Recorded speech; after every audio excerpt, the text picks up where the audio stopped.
Mom texts goodbye to Army son weeks after his funeral, actually gets a reply. With trembling fingers, she opened the message and saw that it was a reply. But that was impossible. Her son had been laid to rest 3 months ago. She knew he wouldn't respond, but she couldn't stop herself from picking up the phone. She began to type, and soon she was pouring her heart out. Holding onto this last tenuous connection like a lifeline, she sent the words from her broken heart out into the world. It was silly, she knew, but it made her feel a little better inside. Then, her phone beeped. With trembling fingers, she opened the message and saw that it was a reply. But that was impossible. Her son had been laid to rest 3 months ago. Dreams and goals. Carol Adler was a devoted mother to Taylor Thiefault, and the pair had a unique bond. So when Taylor made a list of all the things he wanted to accomplish in his life, she supported him and did everything she could to help him make his plans come true. The first thing on the list was joining the Army. Although Carol didn't want to be the one to stand in her son's way, she couldn't help but worry. And she was right too. The first step.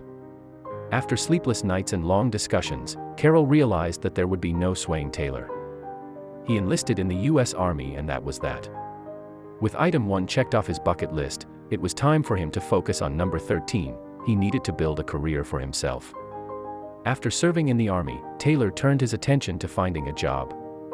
He had big dreams of becoming a state trooper. Twist of fate.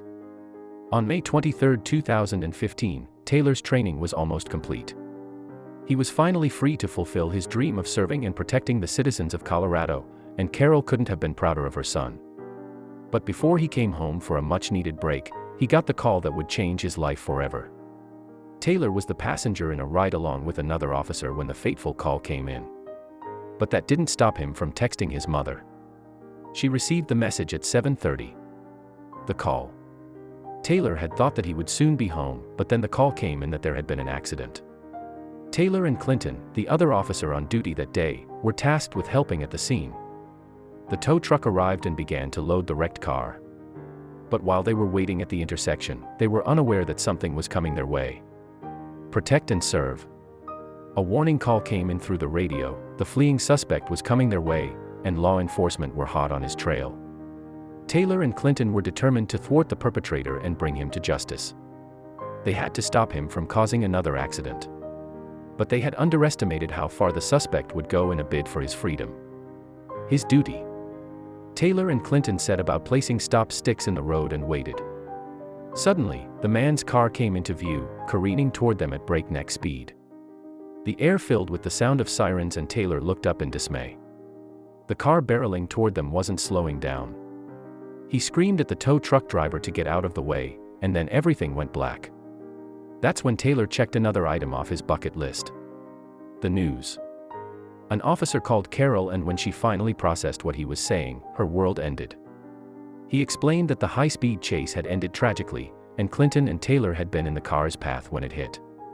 Carol's heart broke when she heard that only one of the officers had survived the terrible crash. A sacrifice. The tow truck driver was lucky to walk away from the scene unharmed, but the two officers, Clinton and Taylor, weren't so lucky. Carol knew that her son's life in law enforcement had its dangers, but she could never have imagined that her son would fall while in the line of duty. Clinton was in critical condition, but Taylor had paid the ultimate price. Final deed. Taylor's final good deed had ensured that the tow truck driver would be able to go home to his children, but he had made the ultimate sacrifice.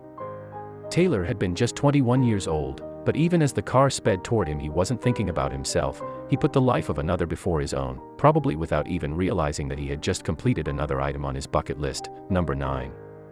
Taylor had written goals such as, buy my own truck, and visit Hawaii on his long-term to-do list, but he had another aspiration that was far more noble and ambitious. Number 9 on the list was, save a life. Had Taylor somehow known that by saving the tow truck driver's life, he would lose his own? And what would Carol do now that her beloved son was no longer in the world? A mother's sorrow. Carol was devastated by the tragedy, and as anyone who had lost a loved one will know, some days were harder than others. Some days, Carol felt like she couldn't go on at all. She was plagued by grief, and she wished that she could reach out to her son one last time. Carol knew that there was no possibility of her son ever responding to her texts again, but she continued to send them. By sending her love to her son, up through the cell towers and into the heavens, she didn't feel so alone. And these messages helped her start to come to terms with her devastating loss. Until one night, she got a reply. The night of August 4th was particularly lonely for Carol. So instead of writing a short message to Taylor, she decided to write one final, heartfelt one. But this message was different from the others. In this final message, Carol exposed her aching soul. I want you home. The urge to text you, talk to you is strong tonight. I miss you so much. I just want to see you, feel you, hear you. I don't want you gone from me, she typed. I'll never understand why, kid. I hope you're doing well. I don't really know how I can do life. With the message sent, Carol felt a strange sense of comfort. She hoped that Taylor knew how she felt, wherever he was. Then, her phone beeped and her heart skipped a beat. There was a reply to her message. Could it really be? The message read, "You are texting SGT Kel Halsey of the Greeley Police Department." Then, he explained that he had been assigned a new phone. After a phone number is no longer in use, the number will get recycled back into the system, and somehow Sergeant Kel Halsey had received Taylor's old phone number. The coincidences were staggering. Sergeant Halsey was floored to hear Taylor's story and was even more surprised to hear that they had been in the same line of work. He offered to get a new phone number, but Carol insisted that he keep Taylor's old one. He then went on to explain that he had been receiving her messages for a while now, but had always ignored them. But this time had been different.